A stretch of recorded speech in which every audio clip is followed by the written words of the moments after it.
চলো আজ রান্না বান্না নয়, তোমাদের সকলের সাথে শেয়ার করে নিই একটু অন্যরকম একটা ভিডিও। কিছুদিন আগে আমরা গেছিলাম আমার মামার বাড়ি নবদ্বীপে। আর মামার বাড়ি গেলে মায়াপুর যাওয়া তো মাস্ট, তাই একদম সকাল সকাল আমি, আমার হাজব্যান্ড, আমার ভাই, আমার দিদির মেয়ে আর ওর দুটো ফ্রেন্ড মিলে বেরিয়ে পড়েছিলাম। প্রথমেই আমরা বাড়ি থেকে গাড়ি করে চলে এসেছিলাম নবদ্বীপের বড়ালঘাটে। আর ওখানে পৌঁছে প্রথমেই গাড়িটা স্ট্যান্ডে রেখে দিয়েছিলাম। আর যেহেতু আমাদের গঙ্গার ওই পারে যেতে হবে, তাই কেটে নিয়েছিলাম লঞ্চের টিকিট।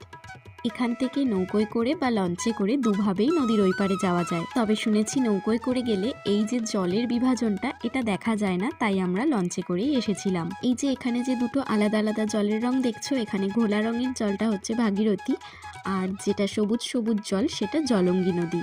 এই দুটো নদীর জল কখনো মেশে না, আর এটা দেখার জন্যই কিন্তু আমরা লঞ্চে করে এসেছিলাম। এরপর আমরা পৌঁছে গেলাম মায়াপুরের ঘাটে, আর ওখান থেকে টোটো করে আমরা মায়াপুরের মেন মন্দিরে পৌঁছে গেলাম। বেশ, আজকের মতো ভিডিওটা তাহলে এখানেই শেষ করছি। মন্দিরে পৌঁছে আমরা কোথায় কোথায় ঘুরলাম আর কি কি করলাম সেটা থাকবে পরের ভিডিওতে।